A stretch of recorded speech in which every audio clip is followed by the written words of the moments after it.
गोलीय दर्पण, इंग्लिश में कहते हैं स्फेरिकल मिरर। तो गोलीय दर्पण किसे कहते हैं, इसके मैंने दो जो है डेफिनेशन मैंने लिखा है और दोनों ही काफ़ी आसान है। बड़े ध्यान से हम लोग को समझना होगा, एक एक पॉइंट को समझेंगे क्या है गोलीय दर्पण, बहुत अच्छे तरीके से समझ सकते हैं। पहले देख लीजिए इसकी डेफिनेशन की बात करें तो वह दर्पण जिसका परावर्तक पृष्ठ गोलीय हो गोलीय दर्पण कहलाता है। ये तो एकदम शॉर्ट में हो गया और छोटे में हो गया कि ऐसा दर्पण जिसका परावर्तक पृष्ठ, तो परावर्तक पृष्ठ का मतलब क्या होता है ये समझा देते हैं, कई बार मैंने बताया है तो फिर से बता देता हूँ मैं। तो ऐसा दर्पण जिसका परावर्तक पृष्ठ गोलीय हो तो गोलीय दर्पण कहलाएगा। तो छोटा सा एग्जाम्पल लेते हैं, मान लीजिए पहले जो हम लोग किए थे प्रकाश का परावर्तन, तो एक हम समतल दर्पण पे किए थे, इसमें मैंने पॉलिश कर दिया तो ये दर्पण बन गया, ठीक। अब यहाँ से देखिए कोई भी प्रकाश की किरण आएगी, इस पर आपतित होगी तो टकराएगी, अब पॉलिश की वजह से आगे नहीं जाएगी तो टकरा के वापस चली जाती है। तो इस घटना को तो प्रकाश का परावर्तन कहते हैं।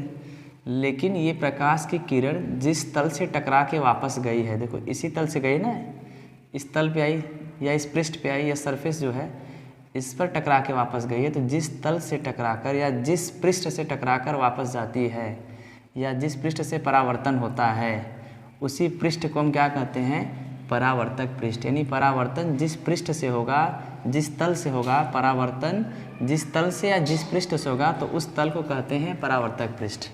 तो अब इसमें देखिए ये जो परावर्तक पृष्ठ है कैसा है, समतल है। तो यदि समतल है तो इसका नाम पड़ गया समतल दर्पण। बट लेकिन बात करें अब गोलीय दर्पण की तो इसको भी देख लीजिए। अब देख लीजिए मैंने यहाँ बना लिया, ठीक है, एक रफली में बना रहा हूँ। अभी ये तो सिर्फ कांच है, इसको हम पॉलिश कर दे रहे हैं, ठीक है, चांदी की, ठीक है। तो अब इसके बाद इसमें कोई भी प्रकाश की किरण जाएगी तो सेम यही सिचुएशन इसमें भी होगा कि भाई यहाँ पे पॉलिश लगाए तो आगे किरण नहीं जाएगी, आगे नहीं जाएगी तो टकरा के वापस चली जाएगी। तो ये क्रिया क्या कहलाती है, प्रकाश का परावर्तन। ये प्रकाश की किरण है, इस पर आपतित हुई, टकरा के वापस चली गई।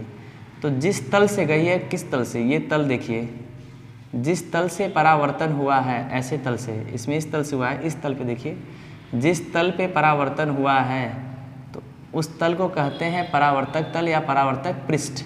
तो ये कौन सा पृष्ठ है, परावर्तक पृष्ठ। तो इसका पृष्ठ कैसा है, परावर्तक पृष्ठ गोलीय है। तो ऐसे जो गोलीय पृष्ठ होंगे, यानी जिसका परावर्तक पृष्ठ गोलीय रूप में होगा, गोलीय रूप में होगा, तो उसे हम क्या कहेंगे, गोलीय दर्पण। एकदम सिंपल है, एकदम डेफिनेशन के हिसाब से।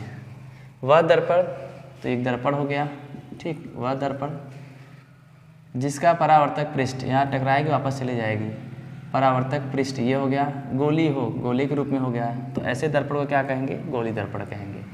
तो ये तो हो गया। दूसरी परिभाषा हम डिटेल में देखें तो गोलीय दर्पण कांच के खोखले गोले के कटे हुए वे भाग होते हैं जिनके एक तल पर चांदी अथवा चांदी भी लगा सकते हैं, उसकी परत लगा सकते हैं, या फिर पारे की पॉलिश करके उसके ऊपर लाल रंग का आयरन ऑक्साइड का पेंट कर दिया जाता है।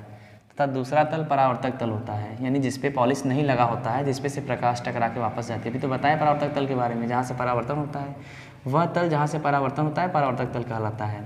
अब इसके हिसाब से समझते हैं। गोलीय दर्पण कांच के खोखले गोले के कटे हुए वे भाग होते हैं। एक कांच का खोखला गोला बना लीजिए, मान लीजिए एक खोखला गोला हो गया, ठीक है, खोखला खाली एक गोला हो गया, कांच का है। इसको काट दीजिए, कट करिए तो दो भागों में निकलेगा, एक यहाँ मैं निकाल रहा हूँ, एक यहाँ पे।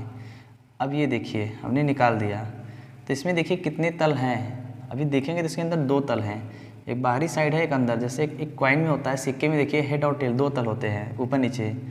तो इसके भी दो तल निकलेंगे। जैसे हमने इसमें लिखा है ना, खोखले गोले के कटे हुए भाग होते हैं, तो कटे हुए भाग काट लिए भाग को, तो जब काट लिए इसको अलग अलग कर लिए तो इसमें दो तल निकलेंगे, एक अंदर एक बाहर। तो इसमें लिखा है कि एक तल पर चांदी अथवा पारे की पॉलिश करके, यानी आप इसको अपारदर्शी बनाना पड़ेगा। अभी तो ये कांच है लेकिन ये पॉलिश की वजह से अब ये दर्पण में कन्वर्ट हो गया, बदल गया, ठीक। अभी दर्पण बन गया, या तो हमने इस पर क्या कर दिया, चांदी या पारे की पॉलिश करके उस पर लाल रंग का आयरन ऑक्साइड का पेंट लगा दिया, या वो समझिए दोनों में से कोई एक हुआ होगा, या तो चांदी या तो पारे की पॉलिश करके उसके ऊपर से लाल रंग का आयरन ऑक्साइड का पेंट कर दिया गया है। अब एक तल आपका बच गया अंदर वाला। अब यहाँ से प्रकाश की किरण जब लेकर आएंगे तो हमेशा ध्यान देना है कि जिधर पॉलिश उधर नहीं जाता है, जिधर पॉलिश नहीं है तो इधर पॉलिश नहीं है, यानी जो चमकदार हिस्सा होता है। अब ये तो पॉलिश हो गया तो ये चमकदार तो है नहीं, तो अंदर वाला जो हिस्सा बचा वो चमकदार हो गया क्योंकि एकदम उस पर पॉलिश वगैरह है नहीं। अब प्रकाश की किरण आएगी, इस पर टकराएगी, आपतित होगी और आपतित होने के बाद आगे नहीं जाएगी क्योंकि पॉलिश लगा है, और ये वापस चली जाएगी। तो जिस तल से टकराई गई यानी टकरा कर वापस गई है, यानी जिस तल से परावर्तन हुआ है, इस तल को क्या कहेंगे? परावर्तक तल। तो अब देख लीजिए ये जो पूरा बन गया यही क्या कहलाता है? गोली दर्पण। ठीक है, इसके परिभाषा के हिसाब से हमने बना लिया कि गोली दर्पण कांच के खोखले गोले के कटे हुए भाग होते हैं। तो कांच के गोले के देखिए, कांच के गोले के कटा हुआ एक भाग हो गया जिनके एक तल पर चांदी अथवा, तो ये देखो मैंने एक तल पे ऐसे पेंट कर दिया और दूसरा तल जो बचा वो परावर्तक तल हो गया। तो ऐसे दर्पण को क्या कहेंगे? गोलीय दर्पण कहते हैं। ठीक है, या सबसे सिंपल में देखें तो वह दर्पण जिसका परावर्तक पृष्ठ गोली हो। गोले के रूप में परावर्तक पृष्ठ है तो गोली समतल में है, यदि परावर्तक है तो समतल, सिंपल है। लेकिन बनता कैसे? तो मैंने बता दिया, कांच का खोखला गोला होता है, इसको कट करेंगे तो एक तल पे बस पेंट कर दीजिए, एक पे छोड़ दीजिए, तो अब ये गोली टाइप में हो गया, गोली दर्पण। नेक्स्ट टाइम हम लोग पढ़ेंगे गोली दर्पण के प्रकार।